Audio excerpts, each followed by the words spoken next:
All right, guys, our Lasso Works Cedar Coach of the Week for week 1 is third grade boys Bulldogs, Mark Mangrum. Hey, Mark, what a great job this week. And it started in practice.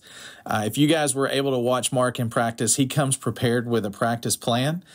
He uses all 3 goals to let his kids practice on. He brings the parents out, his assistant coach out. He gives instruction. There's no lines of kids waiting to do anything. He's got them all going, lined out, and is just completely prepared for practice.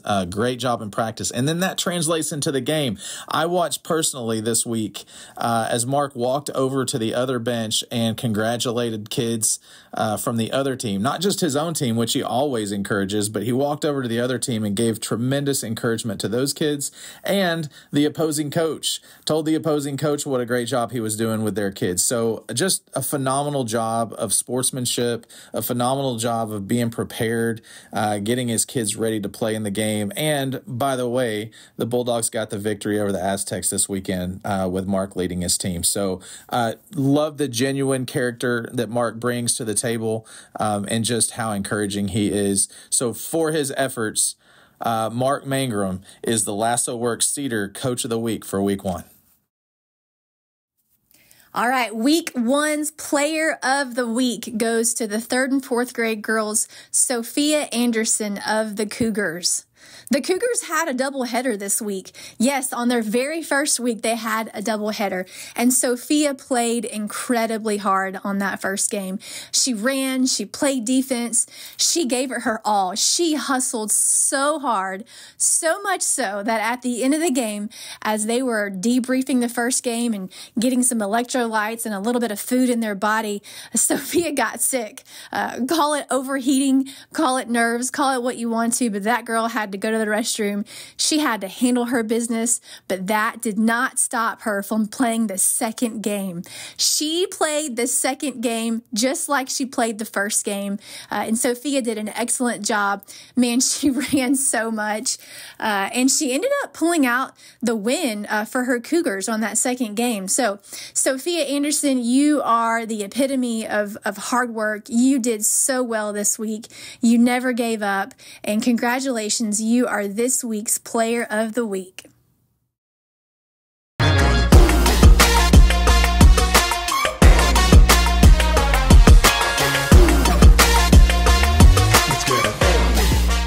All right, week 2. You ready? Woo, woo, woo. Winning it with the home team. Hey, we made it through our first week, so I figured we can keep going with this week, right? Yeah, man, we had such a great first week of basketball. We had practices, our first week of practices, so it was so fun getting to see all those little basketball players, all those little baby kindergartners playing their first season of basketball, and then even the returnees, the 6th graders that came back and played. Yeah, it's been a great week. You know, I've really been kind of surprised at how many kids that we've had that this is their first time playing. You know, you don't really expect that, I guess, because we just have so many people that return. But there's a lot of first-timers. That's cool. Yes, and you see that at the 9 o'clock games at the LC with those kindergartner babies. Yeah, Man, how many times did they just pick up the ball and run with it, right? Yeah. And I even saw some tackles. So, man, it was a ton of fun. Such a good game day. So what do you prefer? Because, like, I'm usually with the older kids, and sometimes the basketball can be pretty intense, even, you know, at the 5th, 6th grade level. But what's better for you? Do you like that more, or do you like watching the young ones? Oh, 100% the babies. 100%. Yeah. There's an innocence there, you know. Like you said, we have a lot of new families that are playing this year, and then a lot of families that are returning, you know, that, you know, the relationship there is just continuing to develop. You know, they like what we do, and a lot of them are coaches that are returning. And so shout out if you're listening to this and you're a coach. Thank you so much. This league could not happen without you. You are a rock star. No doubt. But yeah, I love kindergarten. As a matter of fact, call me crazy, but I love to ref kindergarten games. You are crazy. Yes, I love to ref kindergarten games. Yeah. It genuinely is a herding of the sheep, if you will. Right. Like, let's go in one direction. You Yeah. know, hey dude, stop picking your nose. Let's go. You know. So You did. You stole my thunder a little bit because you're giving shout outs. I want to give one too. Yeah. And talk about what you think about this, but the snack bags. Oh, yes. Man, shout out to Miss Kelly on that, right? Yeah, that's a new addition, the snack bags. Yeah, it makes it a whole lot easier for, I can remember, and you guys as parents probably remember this from your playing days when you were young too, but man, that's really what you look forward to at the end of the game most, right? Oh, yeah. Yeah. What kind of snack am I getting at the end? And Kelly does a great job for us of putting those things together. So, great first week. Yeah, great first week. Good. And by the way, stick with us on this podcast because we're going to talk a lot about like our players of the week. Yes. So later in this very podcast, we're going to have some information for you guys on who our players of the week and our coaches of the week were. Yeah. So stick with us. In the meantime, we've got some pretty good content today. Yeah, I think so too. Yeah. Yep. So let's talk about it. Let's talk about teamwork. Teamwork. Yeah. Teamwork is the dream work. Yeah. Isn't that what they say? Well, that's what you say a lot. So you're on my team. I know. I should probably say it too then. So what we're going to dive into, because like we've said, this podcast is really about the home team, right? Yeah. And so how do we do that? How do we make teamwork work at home? We watched, like you said, we just had the first week of games and we watch what happens on the court, and it's great. Watching coaches interact with the kids and the refs interact with the kids, and then the players themselves.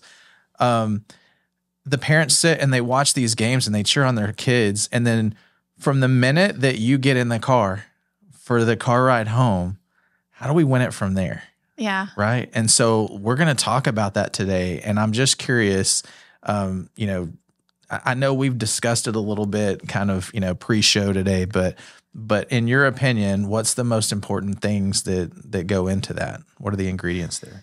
Wow. Well, you could talk about a lot of things, but just from a sports standpoint, right? Like, as far as team sports are concerned, that's why teamwork is number one, the number one virtue that we have at the very beginning of the season, right? Yeah. We have, players that have, play for 4 or 5 or now maybe even 6 years, and they may be the best player on the court, perhaps, maybe. Yeah. They may have the most skill.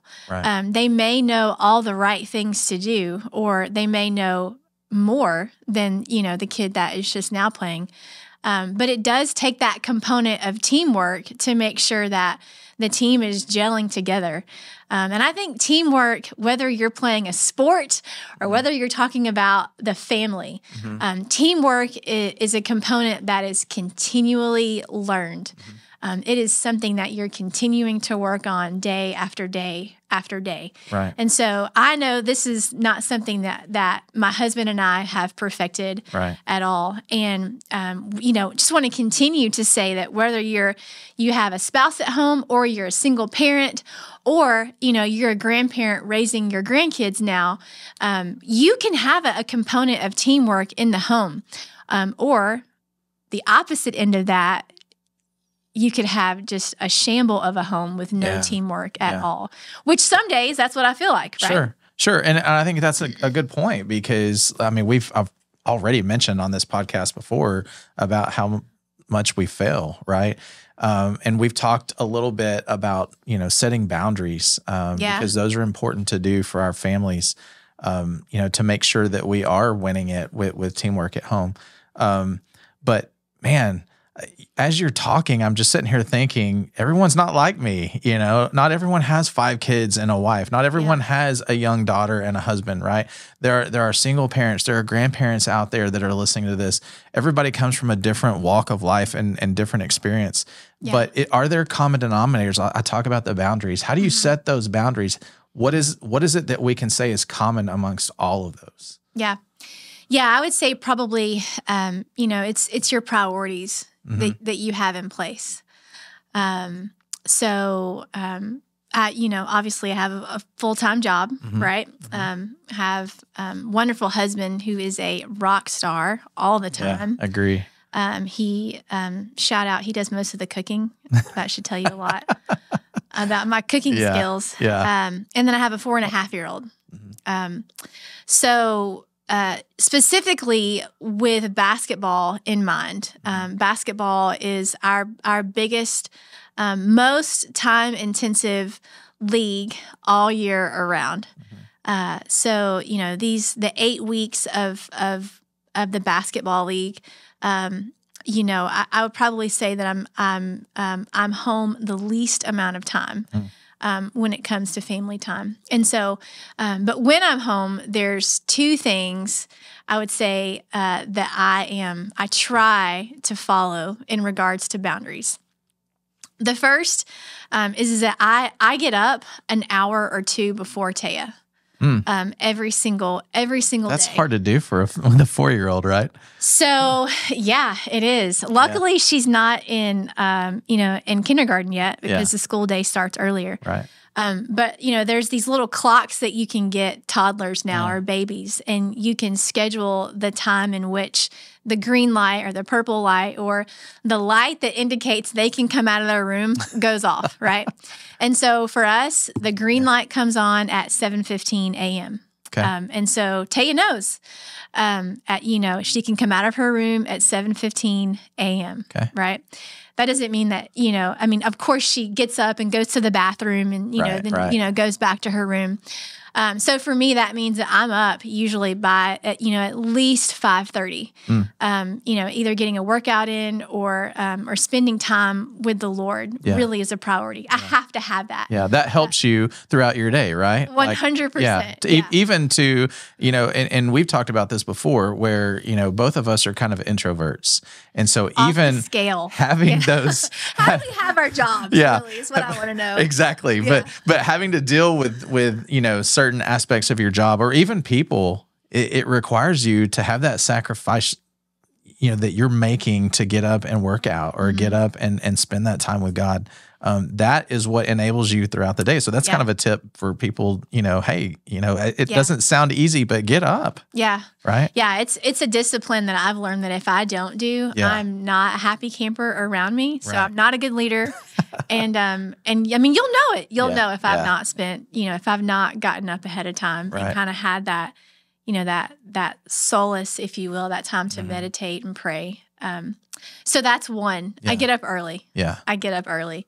And then the next thing that I try to do, I'm probably not the best at, but I try to, after work, I come home and after I, open the door to come into the house out of the garage, I leave my phone in the laundry room on purpose. Yeah. That doesn't mean that I don't get notifications through my watch. Of course I do. Right. But with the watch, I'm able just to, kind of glance at it. Do I need to honestly get that, or can it wait another 2.5 hours? Right. And so, I leave my phone in the laundry room as soon as I come home from work. Is there an accountability piece to that? Either getting up early or leaving your phone. Like, do you get called out by your daughter or your husband if you don't do those things, or what is the accountability for that? Yeah, the accountability honestly is with myself right now. Yeah. I know. You will know, Todd, if I've not spent time alone in the morning. Like, I am super cranky. Right. And, exercise also is a major component to making sure that I live a healthy lifestyle. It's one of those boundaries that I have to have. I've got to get those endorphins cranking in the morning. Right. And then, with the phone, Taya loves the phone. She's like any kid, right? Like she loves the screen. And so I know that if I go pick up my phone, instantly she's right beside me wanting to play a game on my phone. Right. And I don't want to do that. Yeah. Right. Like, I mean, I'm home, bedtime is 8:00. Right. I'm home for, at tops 3 hours with her, in the evening. And the phone can wait. The messages can wait. The emails can wait until bedtime. Yeah. It's funny because I've noticed with my kids growing up over the years, they'll do whatever I allow them to do. Right. And so if I just bank on, you know what, I have a good excuse built in because I'm really tired. Like I worked the last 12 hours, I'm just let them play on their screens. And then before you know it, it becomes a habit. Right. And then it's almost impossible to get away from that habit. Yeah. You know, then you're, but it's so easy. It's so easy. It's so easy. Yeah. Like you said, you've worked so hard. Same, right? I mean, we are alike in those ways. And then we're both introverts. And so we have peopled literally. If you've been inside the LC, you know that our office is a fishbowl, if you will. Yeah, absolutely. And we love it. Yeah. We love it. We love people, right? Right. We love people. Yeah. But we have peopled hard all day. Yeah. And when we get home, it is so easy. Yeah. You know, just to call it in. Yeah. You know, it really is. It's funny because in police work, I had got to a position where I had a giant office and it was so empty. And I hated it because people would have to knock to come in and I left the door open and it just felt lonely. And I feel so much more comfortable, even the introvert that I am, in the office I have now that I share with somebody else that everybody can see straight into. And often, I mean, is there a door? I think there is a door, but we don't use it. You know, I mean, it's better for you to have that access to people. But I spent most of my adult life in police work. And so when that phone goes off, when I get a text message, I know I'm on call, I instantly am checking my phone. For the first few years, I was constantly checking it just to see if I got anything on it, you know, until I became a little bit more, you know, in tune with, you know, my vibration or my ringtone or whatever it is. But even then, like I had to answer my phone immediately because there's, you know, potentially discipline for not. And so I just became conditioned to that. And there is no doubt that played a giant role in harming my family, you know, over the years, because I just not only conditioned myself to do it, but my kids watch that every time my phone rings, I'm checking it. And my personality is OCD enough that no matter what it is, I got to deal with it right now. You know, no matter what the message says, it's something that is going to require my attention so that I can check off the list. You know, I'm checking that box and making sure that it's done.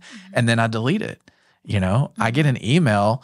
Okay, this person needs this from me. I don't want to let them down. So I'm going to check that email right now. Yes. Yeah. The words that you said, this person needs me, I'm going to let them down. Yeah. To me, you know, about a year and a half ago, and this is something I don't think that, you know, I'm ever cured of, but to me, what screamed out is people pleasing. You know, when your phone vibrates or when, you know, the watch vibrates and you look down, you know, we all have a decision to make. Like if we're at home, our priority should be at home. Yeah. Right? Yeah. My priority, Katrina's priority should be with her daughter and her husband. Absolutely.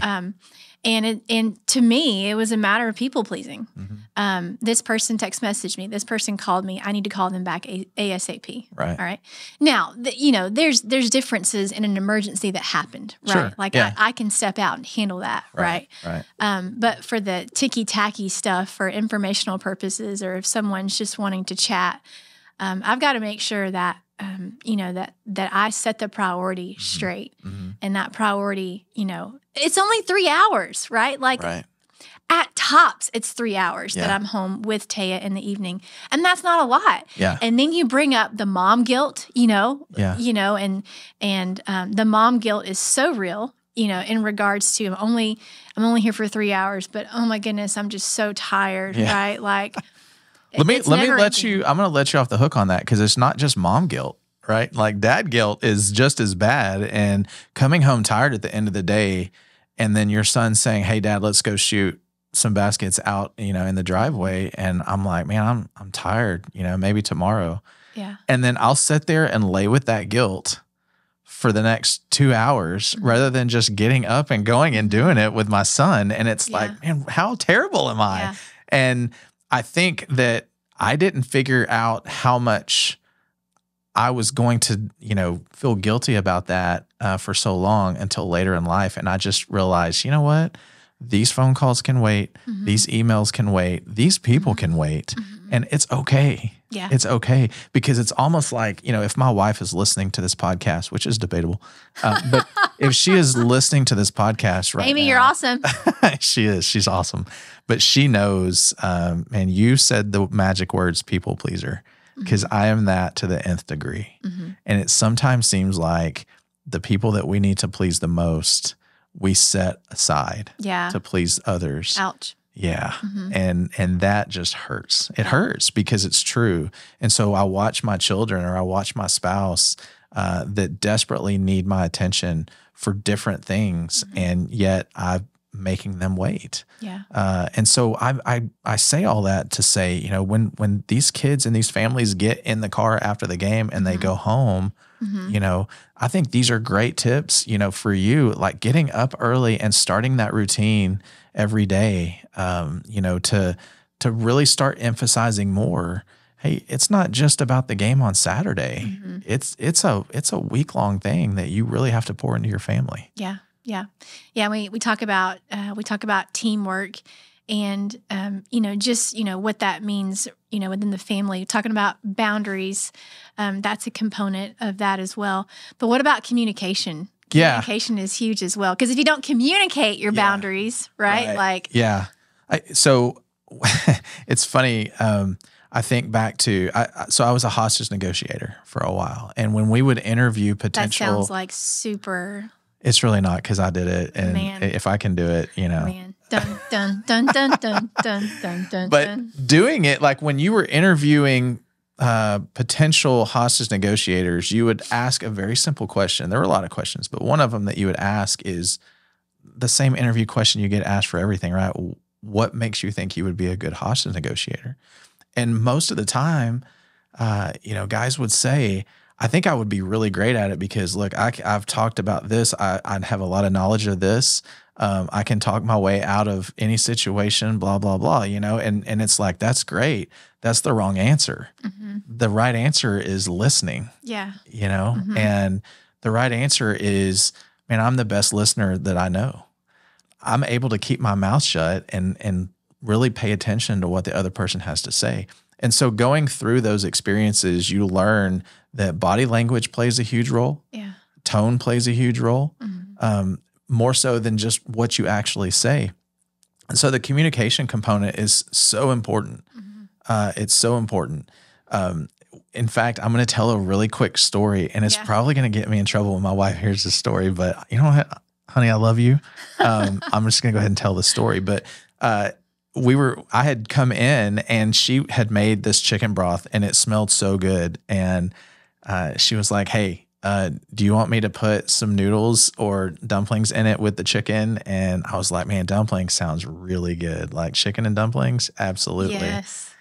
She didn't want to do that because she then had to stand there and cut up all the dumplings and all that kind of stuff rather than just dumping the noodles in, right? And so I didn't even pick up on that. So I'm like, cool, she's making chicken and dumplings. And so she was like, well, do you want to come in here and cut the dumplings up? And I was like, I mean, I just got home from work, but and she's off. And so rather than just saying, hey, look, I don't want to stand here and cook all these up without you coming in here and putting in some work too.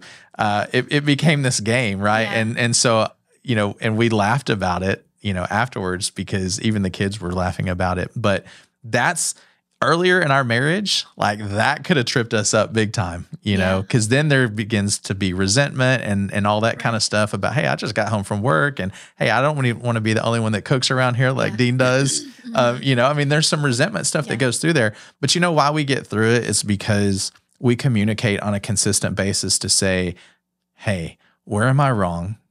How am I wrong? And how do I need to make this right? And so I spend a lot of my days now, maybe not as much as I used to, but I spend a lot of my days trying to figure out, hey, how can I honor my spouse today? How can I make sure she knows that everything that I do, if it's wrong, it's certainly unintentional because I would never hurt her. And am I saying that enough to her so that she knows that? Because I can remember a time where it didn't really matter to me. Like I am who I am, like me or love me. And that was such the wrong attitude. Yeah. And so communication becomes so important to make sure that your kids know, that your spouse knows, your friends know. With the kids, if you allow them going back to just sitting in a room and playing video games, what do they really know about you? What are you really teaching them about who you are and what kind of relationship you want to have with them? Do they know what your expectations are? Yeah. So, are those your same experiences? Yeah. I mean, do you think about those kind of things? Yeah, for sure. One of the ways that Taya tells me what's most important to her, about a year and a half ago, she started praying at dinner time. And it was one of those prayers that just kind of like cut to my heart. So, during basketball season and during, other leagues that we have, I'm not at the dinner table, 5 days a week, as I am assuming most of the people that's listening to this podcast, they're not gathered around the table, Right. 5 days a week. Right. They're lucky maybe if you get one. Yeah. Right.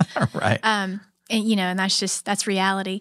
But Taya really cares about us eating dinner as a family.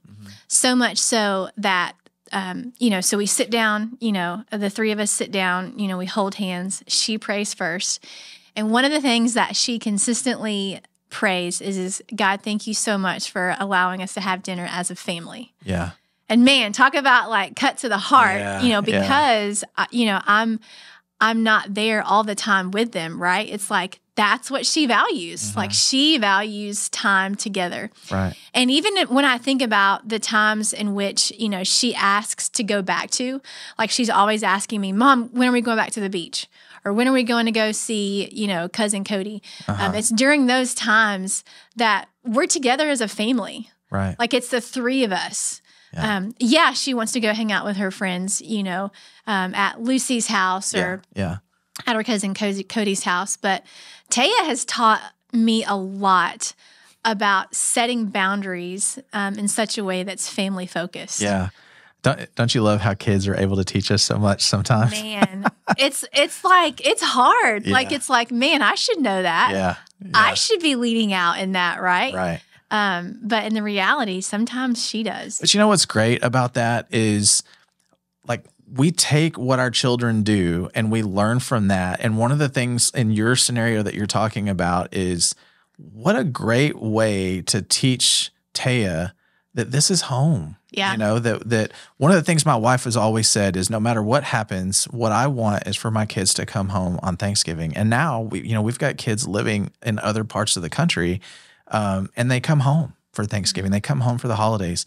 And when you take the time to eat at home, whether it be around a table or in your living room, and you just share with each other, you're doing so many good things for your family, but you're also just showing your kids that, hey, this is base. Right? This is where you come to when life gets hard. Yeah. This is a safe place for you. And so, as it's said that, you teach up your children, right? And so they will come back home to that spot where they feel safest. And so there's just something to be said for getting up early in the morning. There's something to be said for having, dinner around a table at night. And you've even mentioned this before, but you have to be intentional about that. You can't just hope that it happens every now and then. You have to really intend on getting up in the mornings. You have to really intend on cooking that meal, and having it together and sharing those conversations. Yeah. And I think that just speaks to our subject of teamwork, right? Like you have to make sure that everyone is on the same page, right? If you have a spouse, you have to make sure that, you guys are communicating, right? About, the boundaries that you guys expect. Even if you're a single parent or a grandparent, you're communicating, with your children, the things that, the expectations that they have of themselves as well. And I think, a hot topic in this, are our phones, right? Yeah, for sure. Devices, if you will, iPads. So yeah, I'll put you on the spot. You have a 13-year-old. Yeah. Cy. Right. And you have a 16-year-old, Colin. And those are the only two at home. Correct. Right? Yes. Do they have devices? Colin does. Okay. Yes, we haven't let Sai yet. The 13-year-old. But well, Sai has a computer too, so Okay. yeah. But yeah. What are some boundaries that or do you have boundaries around devices at home? Yeah, good question.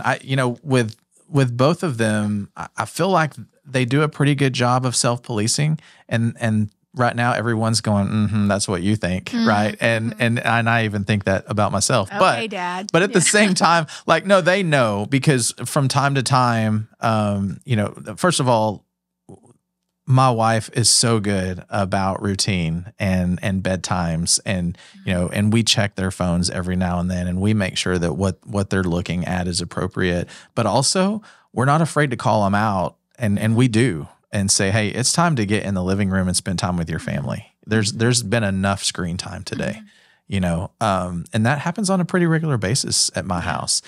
So much so that there's no argument. We don't get any argument back. It's from an understanding. them. Yeah. You've communicated time and time again. That's our priority. And you follow through, right? Yeah. They're conditioned now to know that, hey, if mom or dad says that it's family time, it's family time. Yeah. And they're not going to waver on that. Yeah. So that's a big deal.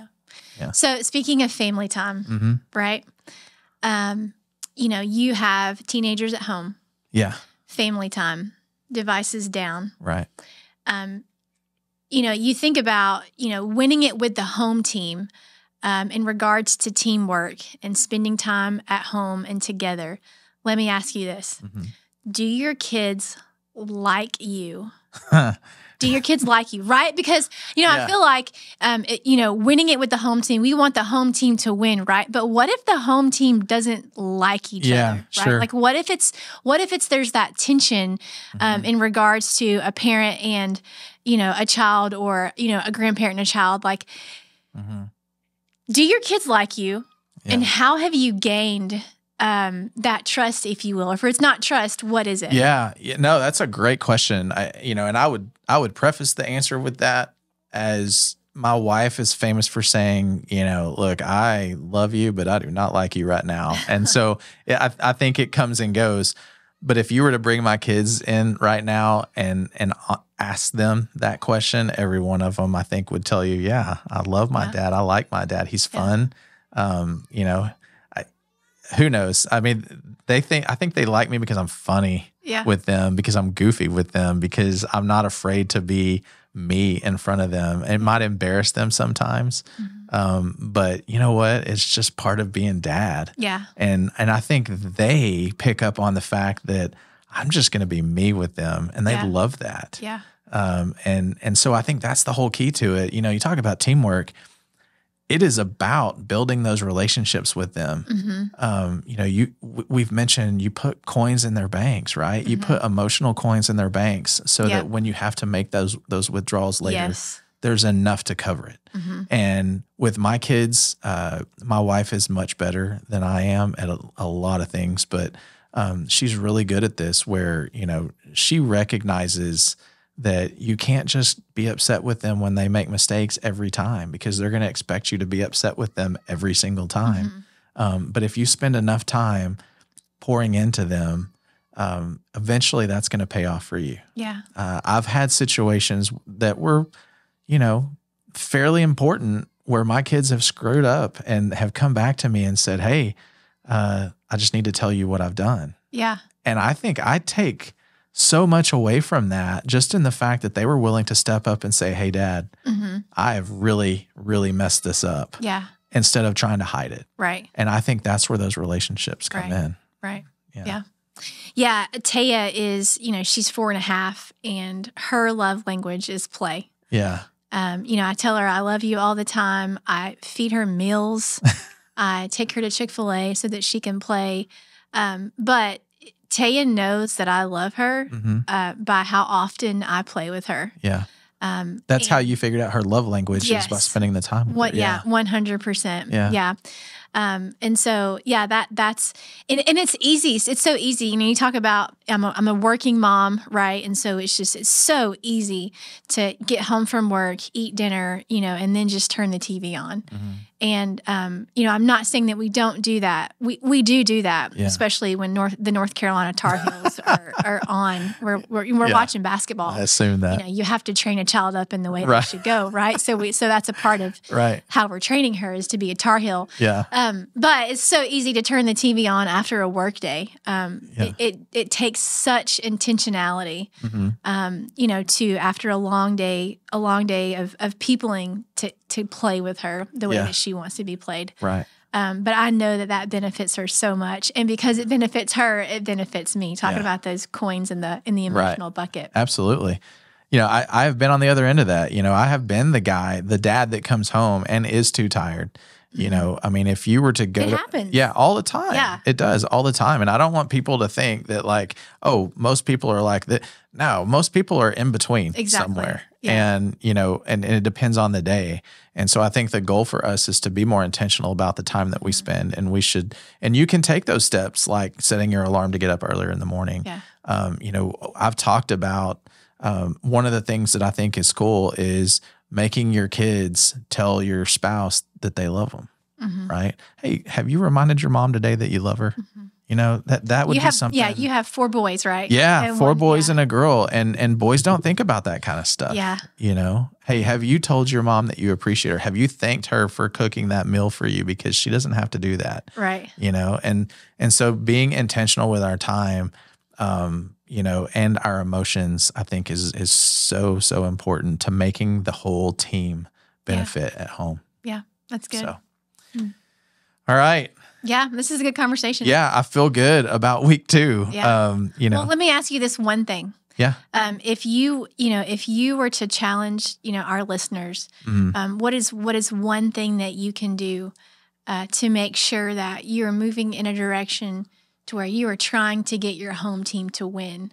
What would that be? Is it a question? Is it, do this, try this? What would it be? Yeah, I would think at the end of the day, you have to look in the mirror and ask yourself, did I do it? Did I win it today? And I'm not talking about win it as in, life. I'm not talking about reading how do I get better book. Right. That's not the kind of win it I'm talking about. I'm talking about taking an honest look in the mirror and saying, how did I treat my wife today? How did I treat my children today? Where did I get frustrated, and why? What was the root cause? Yeah. I know that's huge for me. If I get angry or if I get frustrated at Taya, normally it's not really about her, but it's about me. Yeah. Maybe it's a control factor. Maybe it's just a lack of patience, on my end. Right. I have to remind myself daily, Katrina, she is 4.5, right? Yeah. Like, she's not perfect. Yeah. That's a great point. I think we're always looking for, you and I are both competitive. We've probably built that way, but we're always looking for ways to do things better. But yet a lot of times we neglect the fact that we can stop at the end of the day and say, how am I relating to the people that I love the most? And I think if we all took the time to do that at the end of the day before you go to bed, it would be a constant reminder for us. By the way, that's a great time to say, hey, maybe I need to set my alarm for a certain time in the morning. That's it. Yeah, that's it. Yeah. So that would be my answer. Yeah. God gives us all that we need every day.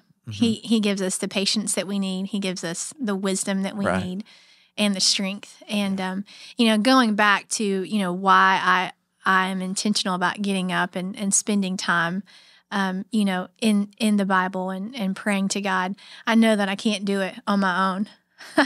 Because as you mentioned at the very beginning of this, we all fail, right? Right. And so, man, the God component is so crucial to all of this. God made us, and He made us to be in a relationship with Him. And, for me, it starts and it ends with God. Yeah. Do I have a responsibility? Of course I do. Sure. Right. Sure. But to think that I can go out there and, and mom it 110% and also work a full-time job, in ministry at the same time and expect to do those things perfectly. is completely unrealistic. Yeah. And so at the end of the day, I think that it's important for us to just ask ourselves, you know what? Not even ask ourselves, tell us, or maybe it's a question. Did you do your best? Did you do your best? Yeah. Where could you be better? Right? Where do you need God's help? Yeah. And the answer to that question for me is in every single aspect of my life. Yeah. And so the teamwork, for me, the teamwork encompasses God. Yeah. It encompasses my He's Heavenly part Father. of that. Yeah. 100%. Like He's the start of it. Right. He's the originator. He is my helper.